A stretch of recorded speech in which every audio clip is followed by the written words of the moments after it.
밥 먹을 것이 없어서, 때로는 자동차에 기름을 주유할 것이 없어서 자동차를 세워두었을 때에 초라해지고 처량해지기 시작합니다. 이거 봐, 이건 하나님 뜻이 아니잖아. 그러나 그러지 않습니다. 여러분, 그런 나의 고민과 갈등과 아픔과 눈물의 기도를 통하여 하나님께서는 한숨만교의 그릇을 키우고 계셨던 것입니다. 여러분들이 기도하고 가는 길인데 고난이 있을 수 있습니다. 그러나 기억하십시오. 하나님의 사람은 예수 안에서 전투에 실패하는 부분이 있으나 전쟁에서 망하는 부분은 없습니다. 할렐루야. 조수관 종이 공군 장교로 대전에 있을 때에 전도사로 그 교회를 섬겼던 적이 있습니다. 그리고 얼마 전에는 다시 그 교회 가서 집회를 인도하고 왔는데 저하고 연락이 없었는데 갑작스럽게 아마 우리 담임 목사님하고 당회원들이 아마 이 지역에 있는 여러 교회들을 탐방하는 그런 프로그램 가운데 저녁에 저희 교회를 아마 들르시게 된 것 같습니다. 우리 세광교회의 당회원들 자리 한번 일어나시고 환영하겠습니다. 네. 박수로 환영하겠습니다. 네. 고맙습니다. 진심으로 환영합니다. 올여름을 보내면서 우리는 참 행복한 시간을 가졌습니다. 이 말씀을 준비하고 전하면서 제 가슴속에 얼마나 뜨거움이 있었는지, 준비하며 울었고 또 전하면서 감격이 있었고 또 마치고 난 다음에도 한 주간 내내 그 은혜의 감격이 내 삶 속에 잔잔하게 남아있는 것을 느꼈습니다. 그것은 저 혼자만의 행복이 아니었고 우리 한수망의 모든 가족들이 8주간 동안 15번에 걸쳐서 은혜의 영성 메시지를 우리가 들었습니다. 여러 차원에서 우리가 접근해 볼 수 있습니다만은 은혜의 영성의 저자인 스티브 맥베이의 주장을 중심으로 15번 제가 설교를 했습니다. 그 가운데 주 메시지가 되는 8개의 메시지를 테이블에 준비해 두어서 아마 여러분들 주변에 전도하기를 원하시는 분들, 또 죄와 율법에 사로잡혀서 신앙생활의 행복을 잃어버리고 살아가는 사람들, 이분들에게 테이블을 나누게 되면 아마 여러분들에게도 기쁨이 있고 또 우리가 가졌던 동일한 기쁨과 감격과 행복을 그분들도 누릴 수 있는 소중한 기회가 되지 않을까 그렇게 생각을 합니다. 그리고 이번 새벽 기도회 그리고 또 꿈땅 비전 다음 주일 선포하고 나면 아마 금년 말까지 계속되는 메시지의 초점은 복의 근원이 되라. 하나님께서 우리를 복의 근원, 복덩어리로 삼아주신 것은 이 복덩어리가 굴러가지는 곳에는 복의 부스러기가 떨어지게 됩니다. 이 복의 부스러기가 떨어지기만 하더라도 복을 받는 역사가 나타나게 되죠. 내가 복의 근원이 되면 하나님이 내 편이 되세요. 그래서 나를 축복하는 자도 복을 받고 나를 저주하는 자는 그 저주가 내게 임하기 전에 그들에게 저주가 임하는 이 놀라운 은혜를 우리가 누리게 되는데 복의 근원이 되라. 이것은 개인에게, 가정에게, 우리 한수망 공동체에게 주시는 소중한 메시지를 아마 다음 주일부터 연속적으로 여러 시간 또 함께 메시지를 듣게 될 것입니다. 오늘 밤은 그 주 가운데 서 있는 시점인데 이제 은혜의 영성 15번 메시지가 마무리되어지고 또 이 바톤을 받아서 복의 근원이 되라는 메시지를 시작하는 그런 밤이기도 합니다. 그래서 설교 제목을 잡을 수가 없어서 은혜의 영성 결론의 밤 그렇게 잡았습니다. 우리가 은혜의 영성을 공부하면서 저는 성경과 기독교를 다르게 보는 관점이라기보다는 새롭게 보는 관점을 배웠어요. 이 은혜의 영성을 우리가 공부하고 나니까 성경을 보는 눈이 달라졌어요. 기독교를 해석하는 해석의 관점이 달라졌어요. 그리고 나를 보고 너를 보고 우리 공동체를 보는 시각이 달라지는 것을 보게 되었습니다. 처음에 제가 은혜의 영성을 설교하려고 시작할 때는 우리가 믿는 기독교의 진리를 대략적으로 한번 설명해 봐야 되겠다 그렇게 생각을 했는데 메시지를 연구하면서 전혀 잘못된 관점이라는 것을 알게 된 것입니다. 새로워진 나라는 존재, 내가 하나님의 가족이 되고 하나님의 자녀가 되었다는 것이 얼마나 은혜스럽고 얼마나 영광스럽고 얼마나 어마어마한 것인가를 깨닫게 해주는 나라는 존재를 밝혀주는 그런 시간이 되었습니다. 은혜로 살아가는 삶, 그것은 쉬운 것은 아니었습니다. 왜냐하면 그동안 우리가 은혜로 살아가는 법을 몰랐기 때문에 그렇습니다. 이 세상에는 모든 관점이 심은 대로 거두는 어떻게 보면 율법적인 관점, 이 세상에는 은혜로 살아가는 삶의 비결이 없어요. 전혀 삶의 다른 차원이었습니다. 그래서 우리가 그것을 받아들인다는 것은 만만한 일이 아니었죠. 플라톤의 국가론에 보면 그의 스승 소크라테스가 들려준 동굴의 우상에 관한 이야기가 나옵니다. 앞에 거대한 동굴이 지금 있어요. 한 사람을 거기에 손발 그리고 목을 꼼짝 못하게 묶어두었습니다. 그리고 뒤에서는 짐승들이 걸어다니고 거대한 수풀들이 우거져 있습니다. 그 뒤에서 빛이 비춰집니다. 이 동굴에 묶여있는 사람은 그림자만 봅니다. 뭐가 지금 지나가고 있어. 나무가 지금 점점 자라네. 이렇게 그림자만 보는 겁니다. 그것이 죄에 매여 살고 율법에 매여 사는 우리 불신앙인들, 그리스도인들의 모습이라는 거죠. 죄로부터 묶여져 있던 이 쇠사슬을 끊고, 나를 묶었던 율법의 끈을 끊고 이 사람이 자유스럽게 뒤를 돌아다 볼 수 있도록 보여주면 지금까지 보던 것하고는 너무나도 다른 세계지요. 흑백의 그림자만 보다가 컬러풀한 세상을 보게 되는 거죠. 동굴 속에 자그마하게 비춰진 그림자만 보다가 광활하게 펼쳐진 세상, 푸른 창공, 언덕 너머에 있는 흐르는 강물, 이런 걸 보았을 때 충격이 너무 큰 겁니다. 그래서 그걸 받아들이기 어려워요. 적응이 잘 안 됩니다. 그러나 점차적으로 받아들여지고 적응하게 되는 겁니다. 은혜의 영성을 제가 선포했지만은 많은 사람들 가운데 오히려 더 적응하지 못하는, 더 게으른 신앙생활, 방종하는 그리스도인들이 얼마든지 생길 가능성은 있는 거지요. 그러나 여러분들이 점차 메시지를 되새김질 하다 보면 자연스럽게 받아들일 수 있게 될 겁니다. 이미 여러분들의 가슴 속에는 내가 예수를 믿는다고 하는 것, 그리스도인이 된다고 하는 것은 무거운 율법의 짐을 지고 살아가는 것이 아니다. 예수 안에서 예수님을 지고 살아가는 것이다 하는 것을 여러분들이 알게 되었을 것입니다. 수고하고 무거운 율법의 짐진 자들아 다 내게로 오라. 내가 너희를 쉬게 하리라. 나는 마음이 온유하고 겸손하니 나의 멍에를 메고 내게 배우라. 그럼 너희 마음이 쉼을 얻으리라. 이는 내 멍에는 쉽고 내 짐은 가벼움이라. 지난 시간 우리가 마지막 공부하면서 어떻게 우리가 하나님의 뜻을 알 수 있을까? 느낌에 따라서 나 자신을 보지 말라는 겁니다. 우리가 실수하고 나면, 죄를 짓고 나면 너는 멸망할지도 몰라. 너는 성자가 아니야. 너는 거룩하지 않아. 봐, 너는 여전히 더러운 죄인이잖아. 초한 죄인이잖아. 너 죄를 짓고 살은 게 너야. 그게 너 본질이야. 느낌이 나를 속입니다. 그때 느낌을 잠깐 세워놓고 감정, 느낌도 잠깐 기다려. 내가 진리에게 가서 물어보고 하나님에게 물어보고 내가 대답해 주마. 그래서 우리는 느낌을 따라 살아가지 아니하고 감정을 따라 살아가지 아니하고 진리를 따라서 하나님의 관점, 예수님의 시각, 복음의 관점을 가지고 살아가는 삶의 비결을 지난 시간에 우리가 마지막으로 공부를 했습니다. 하나님의 뜻을 알고 살아간다고 하는 것, 이것은 모든 그리스도인들의 과제였습니다. 그래서 사람들은 여러 가지 훈련과 노력이 필요하다고 생각하죠. 그래서 하나님의 뜻은 특별한 길이나 방법이 있는 것이라고 생각했습니다. 그러나 하나님의 뜻이나 하나님의 관점은 내 안에 있음을 우리가 알게 되었습니다. 사람 자체가 하나님의 뜻이었습니다. 온전한 하나님의 뜻은 예수 그리스도밖에 없었습니다. 그래서 예수와 함께 걸어갈 때에 걸음걸음이 하나님의 뜻이 된다는 것을 지난 시간에 우리가 공부를 했어요. 많은 사람은 하나님의 뜻이 어디인가 깊이 숨어 있다고 생각합니다. 그래서 내가 신령해지면, 내가 고행을 하면, 내가 노력을 많이 하면, 연구를 많이 하면 하나님의 뜻을 알 수 있을 것이라고 생각합니다. 그러나 신앙생활은 몸부림하는 것이 아니다. 신앙생활은 발부둥 치는 것이 아니다. 예수 안에서 쉬는 것이다 하는 것을 우리가 공부했습니다. 예수 그리스도와 함께 걸어가지 않는 내 노력, 내 몸부림, 내 발버둥은 하면 할수록 하나님으로부터 멀어지는 것입니다. 그래서 내가 예수 안에 있고 예수가 내 안에 있고, 그래서 예수님을 통하여 예수님과 함께 예수 안에서 내가 생각하고 판단하고 모든 것들은 모두 하나님이 기뻐하신다 하는 것이 지난 시간의 결론이었죠. 우리 가족들이 하와이에 갔을 때에 내 아내와 내 딸은 하루의 시간이 남으니까 마우이 섬에 갔습니다.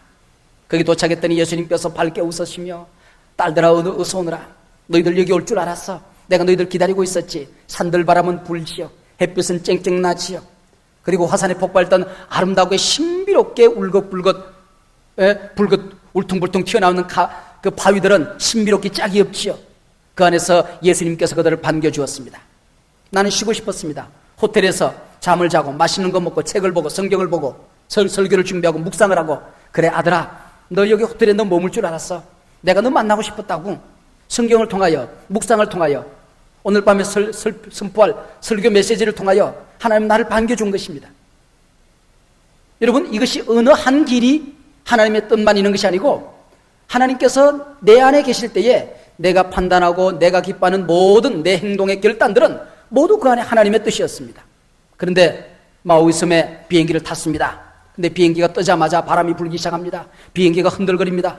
이거 봐, 내가 마오이섬에 가는 것이 하나님 뜻이 아니는지도 몰라. 내렸더니 큰 천둥번개가 칩니다. 그냥 비가 폭포가 같이 쏟아집니다. 이거 봐, 오늘도 나도 기도해야 되는데, 아빠처럼 성경을 읽어야 되는데, 우리가 이 마오이섬에 온 게 하나님 뜻이 아닐는지도 몰라. 그러면서 불안해하는 것입니다. 하나님 뜻이 아니에요. 때로 내가 예수 안에 있고 예수님이 내 안에 계시고 내가 기쁨으로 판단하고 이것이 하나님의 뜻이라고 판단하여 걸어가는데 비바람이 몰아칠 때가 있어요. 제가 지금 섬기는 한소망교회를 막 개척했습니다. 제가 개척을 하면 금방 교회가 부흥될 줄로 알았습니다. 한 달이 지나고 두 달이 지나도 교회는 부흥되질 않았습니다. 아이들은 학교에 갔다 오더니 적응을 하지 못하고 힘들어합니다. 그리고 자꾸 서울로 가자 그럽니다. 제 노모님도 새로운 환경 속에 적응을 하지 못합니다. 교회는 부흥되지 않습니다. 몇 명 모이지 않던 교회들은 서로들 자기들끼리 갈등을 느낍니다. 내 마음속에 낙심이 옵니다. 하나님 뜻이 아닐는지도 몰라. 가난한 동네에 가난한 사람들, 제가 개척교회를 한다고 그들 버려두고 온 것 하나님 기뻐하지 않는 것인지도 몰라. 하나님이 내가 가는 개척교회를 막을는지도 몰라. 하나님 뜻이 아닐 거야. 그들이 울고 있잖아. 그들이 아쉬워하고 있잖아. 나를 그리워하고 있잖아. 나는 이 개척교회는 문을 닫고 다른 교회에서 가는 것이 하나님 뜻일는지도 몰라. 마음에 갈등이 오기 시작합니다. 밥 먹을 것이 없어서, 때로는 자동차에 기름을 주유할 것이 없어서 자동차를 세워두었을 때에 초라해지고 처량해지기 시작합니다. 이거 봐, 이건 하나님 뜻이 아니잖아. 그러나 그러지 않습니다. 여러분, 그런 나의 고민과 갈등과 아픔과 눈물의 기도를 통하여 하나님께서는 한소망교회 그릇을 키우고 계셨던 것입니다. 유영모 목사의 믿음을 키우고 계셨던 것입니다. 나의 고난을 통하여 미래를 하나님께서는 준비하고 계셨던 것입니다. 여러분들이 기도하고 가는 길인데 고난이 있을 수 있습니다. 믿음대로 걸어가는 길인데 사업에 판단을 하고 올바른 길을 선택했다고 생각했는데 아픔이 있을 수 있습니다. 잠시 잠깐 동안의 실패가 있을 수 있습니다. 그러나 기억하십시오. 하나님의 사람은 예수 안에서 전투에 실패하는 법은 있으나 전쟁에서 망하는 법은 없습니다. 할렐루야. 믿으시길 바랍니다. 그래서 모든 신앙의 환경을 하나님의 은혜의 시각으로 우리를 봐야 됩니다. 내가 나를 볼 때 은혜의 시각으로 봐야 됩니다. 내가 내 자식을 볼 때에, 내 아내를 볼 때에, 여러분들이 나를 볼 때, 내가 여러분을 볼 때에 우리는 은혜의 시각으로 보는 것입니다. 율법의 시각으로 보면 안 되는 것입니다. 내 환경을 볼 때에, 나와 여러분의 관계를 볼 때에, 우리가 다른 교회를 볼 때, 다른 교회가 우리를 볼 때에 모두 우리는 은혜의 시각으로 볼 수 있어야 된다는 것입니다. 하나님은 참 다양성을 즐기시는 분이십니다. 모든 사람을 다 나같이 만들려고 하면 불행해집니다. 모든 사람이 다 나와 같아야 된다는 생각을 우리가 버려야 되는 것입니다. 나와 같은 한 울타리 안에 우리를 묶어 매두려고 하는 거, 이거 버려야 됩니다. 우리가 세일교회로 가면서 깨닫는 한 가지 중요한 교훈들이 있습니다. 우리끼리 모이면 마냥 행복합니다. 근데 그것이 번식을 경험하지 않고 1년, 2년 계속 가다 보면 그 안에 갈등이 생겨요. 믿음의 성장이 없어요. 하나님 주신 다양성의 축복을 놓치게 되는 것입니다. 그래서 오히려 더 큰 어려움, 신앙의 낙심에 빠져드는 것을 볼 수 있습니다. 그러나 우리가 9개월 혹은 길면 12개월, 1년 정도 우리가 지내는 가운데 번식을 경험합니다. 아픔이 있지요. 나누어지는 고통이 있을 수 있습니다. 그러나 그 가운데서 또 다른 리더십이 생겨지고 또 나누어지고 나면 또 다른 가족들이 생겨나게 되는 것을 느끼게 되고 그 속에서 다양성을 우리가 경험하게 되는 것입니다. 여기 우리 여러 나라의 형제 자매들이 함께 같이 모여 있습니다. 우리는 피부 색깔이 다릅니다. 언어가 다릅니다. 문화가 다릅니다. 자라온 배경이 다릅니다. 이것이 하나님의 뜻이, 하나님이 만드신 거예요. 하나님이 우리를 다르게 만든 거예요. 하나님은 머리를 만드신 분이시고, 하나님은 우리의 가슴을 만드신 분이시고, 행동하는 손발을 만드신 분이시고, 하나님은 흥을 만드신 분이십니다. 누가 옳은 것인가? 다양한 것뿐입니다. 하나님은 참 다양성을 즐기시는 것 같아요. 교파들도 보면 또 어떤 교파들은 행동하기를 좋아합니다. 어떤 사람들은 모여서 기도하고 오직 교회 안에서의 삶을 즐깁니다. 사회 활동을 즐기시는 분이 있습니다. 하나님은 다양하신 분이세요. 이 성경 안에 우리가 우리의 편향성을 묶어둘 수 없는 겁니다. 어떤 사람이 한강 난간에서 높은 다리에 올라가서 자살을 하려고 합니다.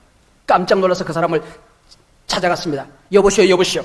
당신이 한번 거기서 뛰어내리려고 생각하지 말고 지금 내려와서 나랑 같이 한번 교회를 한번 가보는 게 어떻겠습니까? 그랬더니 자기도 교회를 다닌다고. 그러냐고. 나도 교회 다닌다고. 그러면은 교회도 개신교회가 있고 천주교회가 있는데 당신은 어떤 교회를 다니냐고. 나 그러냐고. 나도 개신교회를 다닌다고.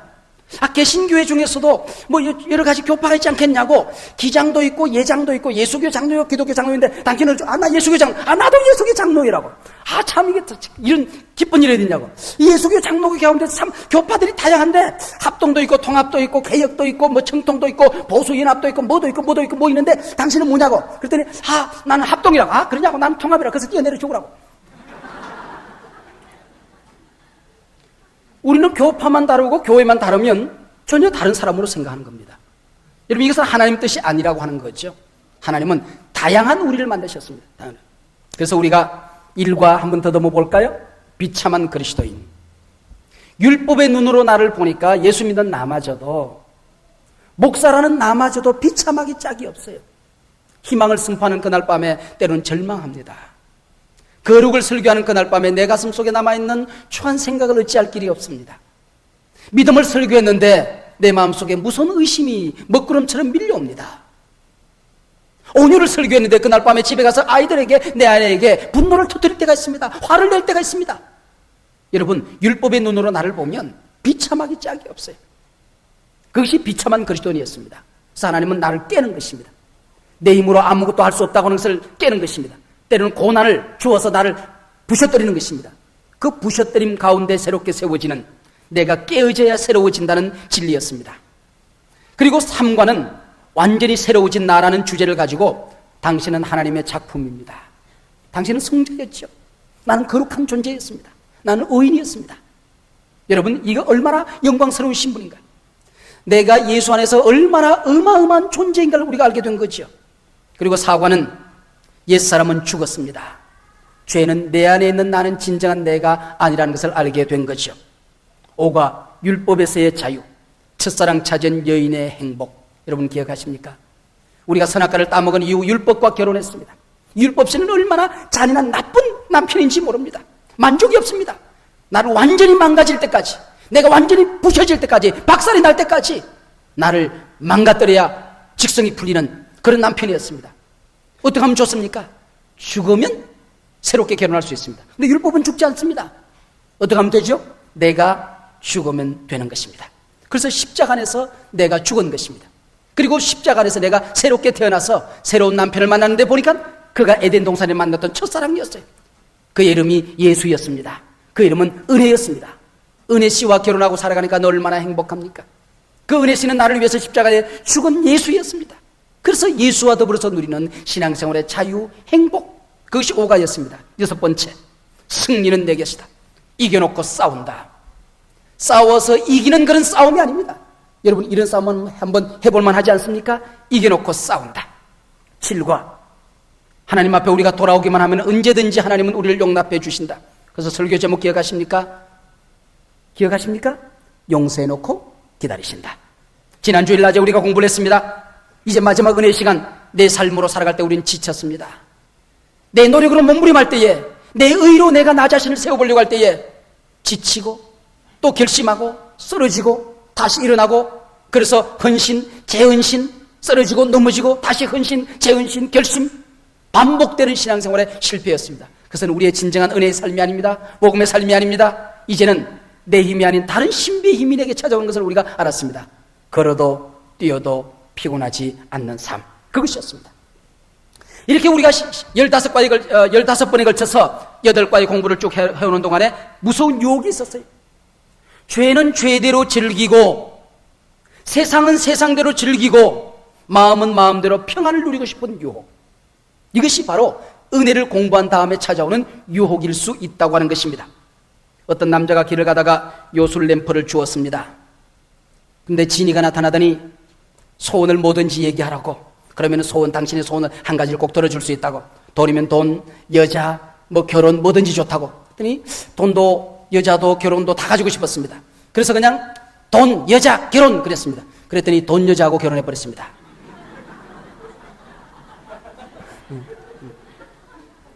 하나 결단해야 됩니다. 선택을 해야 되는 것입니다. 은혜의 영성, 은혜를 우리가 잘못 받아들이고 나면 은혜를 조롱하고 비웃는 은혜의 조롱자가 된다고 하는 것입니다. 그래서 스티브 맥베이를 잠깐 덮어두고 제가 필립 얀시라고 하는 사람의 책 놀라운 하나님의 은혜라는 책을 지난 주간에 읽었습니다. 그가 은혜의 허점을 날카롭게 지적하고 있었습니다. 그의 책 가운데 이런 얘기가 나옵니다. 호주의 어느 섬이 있는데 종신형을 받은 죄수들의 감옥이 그 안에 있었습니다. 근데 그 죄수가 아무 이유 없이 옆에는 다른 죄수를 때려 죽여버렸어요. 그래서 재판정에 서게 되었습니다. 그래서 왜 죽였냐고 그랬더니 이유가 없는 겁니다. 그가 잘못했냐? 아니다. 그가 미웠냐? 아니다. 왜 죽였냐 그랬더니 하도 따분해서 죽였다는 겁니다. 그래서 야, 하도 따분하면 정의 인생살이가 지루하면 네가 자살했다고 그러면 이해가 되는데 왜 다른 사람을 죽이냐? 그랬더니 이 죄수가 껄끄러면서 하는 얘기가 나는 천주교 신자입니다. 내가 자살하면 지옥 갈 것 아닙니까? 그리고 다른 사람을 죽이고 나면 신부름에 가서 고해 성사하면 또 하나님이 용서해 줄 텐데 사람을 죽이는 게 얼마나 재밌습니까? 죽이고 용서 안 받고 사람 때려 죽이고 또 용서받고 실제로 있었던 일이죠. 오든이라고 하는 사람의 시 가운데에 For the time being, 잠시 동안이라는 시에 보면 헤롯 왕의 하나님의 은혜를 조롱하는 장면이 나옵니다. 나는 죄 짓기를 좋아하고 하나님은 용서하기를 좋아하니 이 얼마나 멋진 세상인가. 물론 하나님의 용서는 끝도 한계도 없습니다. 그러나 칼바르트는 히틀러에게 해주고 싶은 말이 뭐냐 그랬을 때 예수 그리스도께서 당신의 죄를 위해 죽었다. 당신도 돌아오면 용서받습니다 라고 말을 해주고 싶다고 얘기했습니다. 끝도 한계도 없죠. 그런데 필리비안 씨라는 사람의 이 책에 보니까 은혜에는 손잡이가 있는데 그것을 붙드는 사람만이 은혜를 받을 수 있다. 그렇게 얘기를 하고 있습니다. 두 손에 교만한 짐을 들고 살아가는 사람은 하나님의 은혜를 붙들 수 없다. 어거스틴의 말입니다. 은혜의 영성, 여기 보니까 죄인과 의인으로 사람을 나누지 않습니다. 두 가지 죄인이 있을 뿐인데 자기의 잘못을 인정하고 은혜를 붙드는 죄인이 있고 죄를 인정하지 아니하고 은혜를 조롱하는 죄인이 있다고 얘기했습니다. 은혜를 받고자 손을 벌린 자세, 이것이 바로 은혜를 잡을 수 있는 손이라고 하는 거죠. 바울이 은혜를 설교했습니다. 그랬더니 은혜를 조롱하는 반대자들이 뭐라고 그러는 거 아니? 죄가 더할수록 은혜가 많다고 네가 설교하지 않았느냐? 그렇다고 하면 우리 인간이 해야 될 일이 있어. 하나님에게 용서할 수 있는 무한한 기회를 드리는 거야. 우리는 그러기 위해서 우리는 가능한 한 많이 죄를 짓는 거야. 가능한 한 우리가 많은 죄를 지으면 하나님은 우리를 용서할 수 있는 무한한 은혜를 더 많이 발휘할 수 있지 않겠니? 우리는 많은 죄를 짓고 하나님은 많이 용서하고 이렇게 살라는 얘기냐? 그렇게 질문했습니다. 해교의 망치가 논리지만 그럴듯한 논리죠. 그때 사도 바울이 뭐라고 얘기합니까? 그럴 수 없느니라. 여러분, 로마서 6장 7장에서 그럴 수 없느니라. 한번 따라하시기 바랍니다. 그럴 수 없느니라. 그럴 수 없느니라. 결혼 첫날 밤 신랑이 신부를 붙들고 I love you. 내가 당신을 사랑합니다. 그리고 당신도 나를 무한히 사랑하는 줄 알고 있습니다. 당신은 사랑이 많은 여인이니 나의 허물과 나의 연약함과 내 실수까지도 능히 덮을 수 있는 넉넉한 여인임을 내가 알았기 때문에 당신을 내 아내로 맞이합니다. 이제 오늘 밤 내가 당신과 첫날 밤을 치르고 나면은 내일부터 내가 또 다른 여자를 만나게 될 것입니다. 이 여자 저 여자 만나면서 키스도 즐기게 될 것이고 바람을 피우게 될 것인데 당신은 그 넓은 사랑으로 나를 계속해서 아마 용서해주고 나를 덮어주리라고 믿어요. 이때 이 아내가 남편에게 해줄 수 있는 말이 있습니다. 뭐라고요? 그럴 수 없느니라. 당신이 사랑이 많으니까 나는 마음 놓고 죄를 지어도 좋은 것 아니겠습니까? 이 남자에게 해줄 수 있는 말이 있습니다. 몽둥이가 약이니라. 이게 하나님의 대답이에요.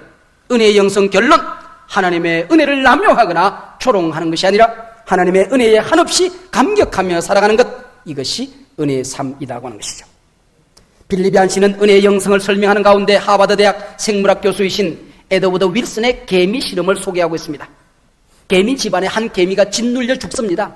그런데도 이 개미 동료가 죽었다는 것을 깨닫게 되기까지는 며칠이란 시간이 걸리는 겁니다. 왜냐하면 개미란 놈은 시각으로 그것을 판단하는 것이 아니고 죽은 동료 개미가 썩어서 냄새가 나기 시작할 때에 후각으로 그것을 깨닫기 때문에 그런 것입니다.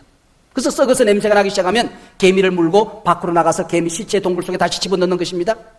그래서 개미가 썩을 때 나오는 냄새를 조사해 보았더니 올레산이라고 하는 냄새였습니다. 근데 죽어있는 개미에게 다른 화공약품칠을 하고 이게 윌슨이라고 하는 사람이 묘하게 약품칠을 내서 올레산 냄새를 깨끗이 제거했더니 자기 동료가 죽은 줄 모르고 가만히 놔두더라는 것입니다. 그리고 살아있는 개미에게 올레산을 갖다가 살짝 묻어두었더니 순식간에 수많은 개미들이 와가지고 자기 살아있는 동료를 물고 밖으로 나가는 겁니다. 그래서 다리를 그냥 뻗어기니까 다리를 물고 늘어지고 개미 허리를 그냥 끊어가지고 끌고 나가더라는 겁니다. 조그마한 종이에다가 올레산을 묻혀 놓았더니 종이를 끌고 나가느라고 야단법석을 한 것입니다. 그리고 밖으로 끌려 나갔던 개미가 다시 자기 개미집에 들어가기 위해서는 그 자기 몸에 붙어있는 올레산의 냄새를 제거하려고 온갖 몸부림을 하다가 풀잎에 가서 뭐 오르당 내리랑 오르다가 그리고 몇 시간 동안 몸부림을 하다가 냄새가 자기 몸에서 제거된 다음에 자기 개미집에 들어가더라고 하는 것이죠. 이 하버드 대학의 교수인 생물학 교수 에드워드 윌슨의 개미 실험을 예로 들면서 필립 얀시라고 하는 사람은 그런 얘기를 했습니다. 바로 우리가 이런 존재다는 것이죠. 내 안에 있는 율법과 죄를, 이 죄의 냄새를 사탄이 살짝 제거해 두었기 때문에 계속해서 죽은 죄가, 죽은 내가, 죽은 율법이 내 안에서 꿈틀거리는 걸로 내가 느끼고 있다는 거죠. 그리고 내가 얼마나 하나님의 영광스러운 존재인가, 내가 얼마나 어마어마한 신분의 사람인가 하는 것을 사탄이 거기다가 내 신분에다가 살짝 감정으로, 느낌으로 올레산의 향기를 묻혀두었기 때문에 나를 속인다는 것입니다. 내가 의인인 것을 잃어버리고 봐, 너 초한 죄인이잖아. 내가 성자인 것을 망각하게 하는 것입니다. 하나님의 자녀요, 하나님의 가족이요, 하나님의 작품인 것을 잊어버리게 한다고 하는 것입니다. 이제 우리가 해야 될 일이 있습니다. 사단이 내게 묻혀놓은 올레산의 이 더러운 냄새들을 이제는 내가 은혜의 삶을 살기 위해서는 이것을 제거하는 것입니다. 기도로 제거하는 것입니다. 신학으로 제거하는 것입니다. 말씀을 들으며 제거하는 것입니다. 계속 예수님을 묵상하는 것입니다. 예수 안에 들어가는 것입니다. 마음의 중심을 모시고 예수님을 모시는 것입니다. 이제 우리는 이 은혜의 영성을 마치면서 사단에게 순포하는 것입니다. 사탄, 때로 내가 넘어지고 때로 내가 죄를 짓고 실수하지만은 네가 나를 조롱할 수 있을 것 같으냐? 내 영혼, 내 삶, 내 생활 속에는, 내 몸에는 예수 그리스도의 피가 묻어 있느니라. 할렐루야. 사단은 떠나게 되는 것이지요. 떠나게 되는 것입니다. 나는 율법으로부터 자유한다. 죄로부터 자유한다.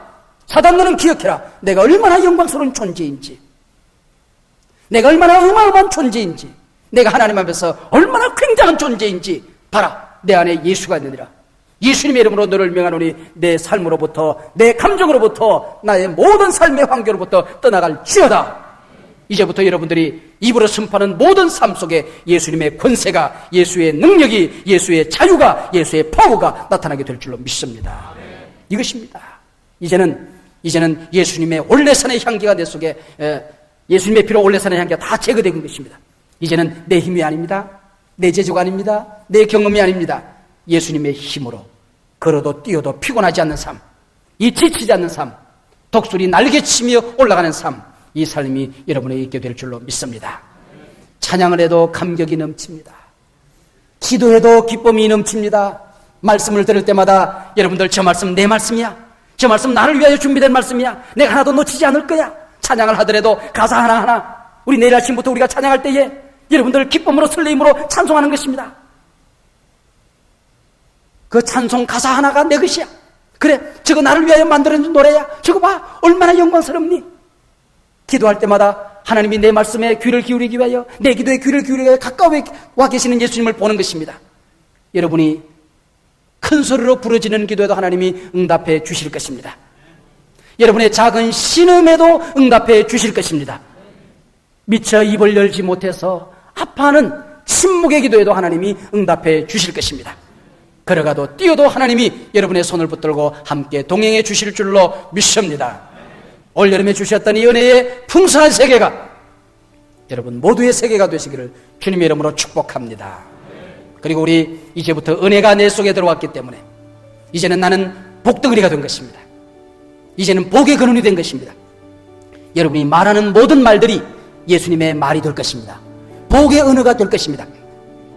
여러분이 행동하는 모든 행동들이 이제는 축복의 행동이 될 것입니다.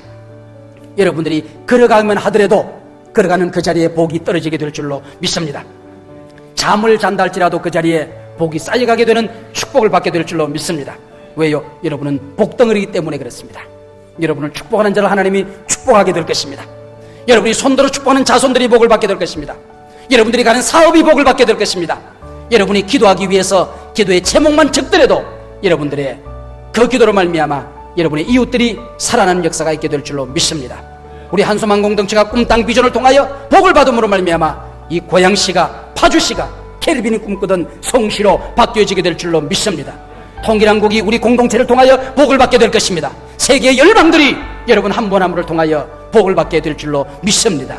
여러분 설레임으로 이래 복의 근원 이제 다음 메시지를 기도해 주시고 또 부족한 중에 한 주간 동안 말씀을 묵상하고 여러분 삶의 형편을 기억하고 주님을 묵상하고 또 말씀을 끌어안고 실험할 때에 하나님께서 성령께서 은혜를 주셔서 이 복의 근원 메시지도 은혜의 영성 못지않게 여러분 삶 속에 여러분의 또 신앙 속에 여러분의 기도 속에 넘칠 수 있도록 지속적으로 기도해 주시면 고맙겠습니다.